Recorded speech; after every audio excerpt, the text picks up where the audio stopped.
Hi everyone, my name is Avram K and you're watching Alfei Panim Parshas Re'eh 2025. The Parsha begins with a striking pasuk, Re'eh anochi nosein lifneichem hayom bracha u'klola. See, I place before you today a blessing, a bracha, and a curse, a klola. The Torah uses the language of sight, Re'eh, Re'iyah, as if the blessings and curses are tangible, visible objects.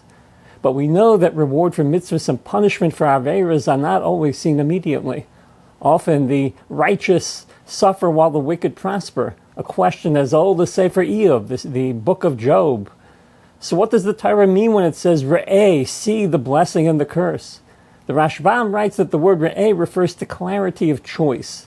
The Torah is really saying, I have made it absolutely clear which path leads to blessing and which path leads to curse.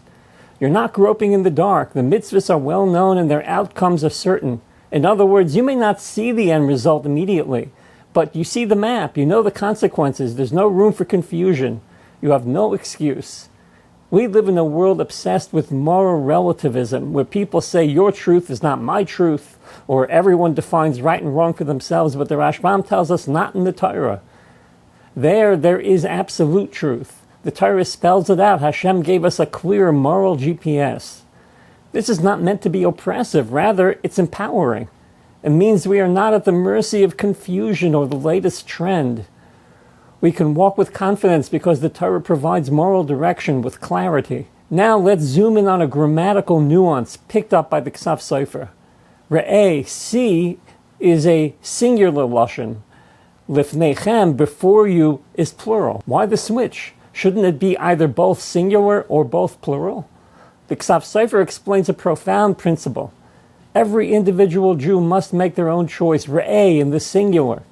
But that choice affects the entire community, Lifneichem, plural. You may think your actions are private. You may think one small aveira, one skipped mitzvah doesn't really matter, but that's not how the Torah views the world. One person's sight, or lack of it, can uplift or endanger an entire society. This echoes the famous teaching of the Rambam in Hilchos Tshuva. A person should always view himself and the entire world as evenly balanced between merit and sin. With one mitzvah, he can tip the scale for the entire world toward merit.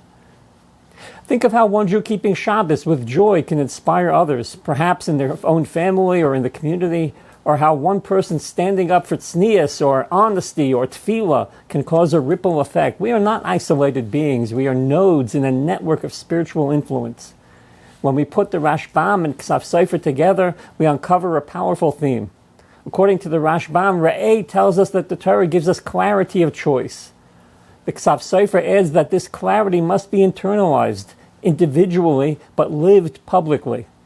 This helps explain why the Torah places such a premium on awareness, on conscious choice and vision. Hashem doesn't just want blind obedience. He wants us to see, really to see and to understand, to internalize, and to act with conviction.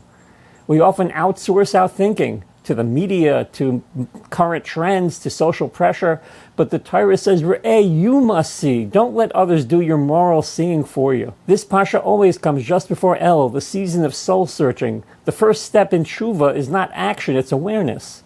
What am I doing with my life? What choices am I making? What does Hashem want from me? This is why Parshas Re'eh is so timely. It trains us to see, to become aware of the impact of our daily decisions. It reminds us that every choice is really a spiritual crossroads, a bracha or a klola, not just for us, but for the world around us. Let's expand the Rashbam's message using a modern lens. People often say, if Torah is true, where's the blessing? Where's the payoff?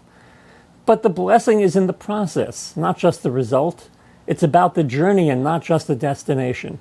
A life of Torah is filled with meaning, family, structure, resilience, community. Those are all blessings. Those are all brachas, even if they don't show up in a bank account.